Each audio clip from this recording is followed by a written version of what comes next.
So we've seen the athletes go through their warm-up and moving into their blocks, and we have the opportunity now to look across the start line in this Denise Boyd 100 yards, and in lane 2 will be Mornington Peninsula's Alexia Lozu, and then we see the bronze medalists from the Australian Junior Championships at Box Hill, Nana Adoma Owusu Afriye will start in lane 3. Madison Coates, the Commonwealth Games semi-finalist, over 200 metres in lane 4 for Diamond Valley. The defending champion will be in lane 5, that's Brittany Burkitt, Old Melburnians, and Christine Byrne from Glen Huntly, a medalist at the National Junior Championships. Kobe Holohan of Sandringham Athletic Club in lane 7, and Sophia Fighera rounds out the field in lane 8.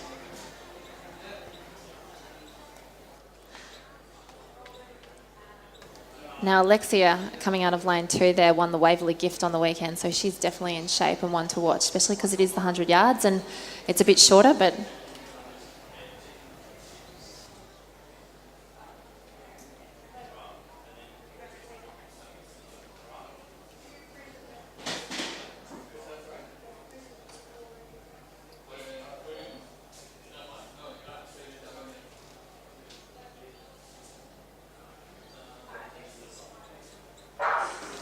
So Coates was out quite well. Nana Adoma on her inside moving well. Burkitt, though, has the lead as Coates now starts to fight back. Coates striding out. Burkitt going back at her on the outside, and I think she got it. Tams, and I think Brittany Burkitt has gone back-to-back in the Denise Boyd 100 yards, 10.95 seconds.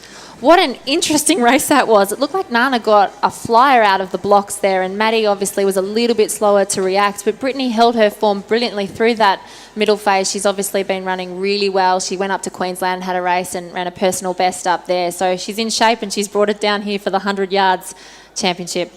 I thought Coates might have had her halfway through. She seemed to be driving through, striving and striding into her work, moved to the front, but Burkitt just had that extra little bit of edge, the guts to fight back, and we talked about the competitive spirit and just being able to race and compete, and that's what Brittany did. And I think they would have learned a lot from that race. Coming out here early in the season, it doesn't have anything on the line for them. You know, it's not a national title. It's not a qualifier for the World Championships, but it would have taught them, you know, you've got to go back and you've got to practice those things like relaxing through the middle when the pressure comes, you know, making sure that you don't tense up. Because in sprinting, the weird thing about it is the harder you try, the slower you go. So I think that was a fantastic race for the girls this early in the season, and it's great to see them out there competing against each other, because that will make them good, strong, hardened athletes when the time comes that they've got to be right to go.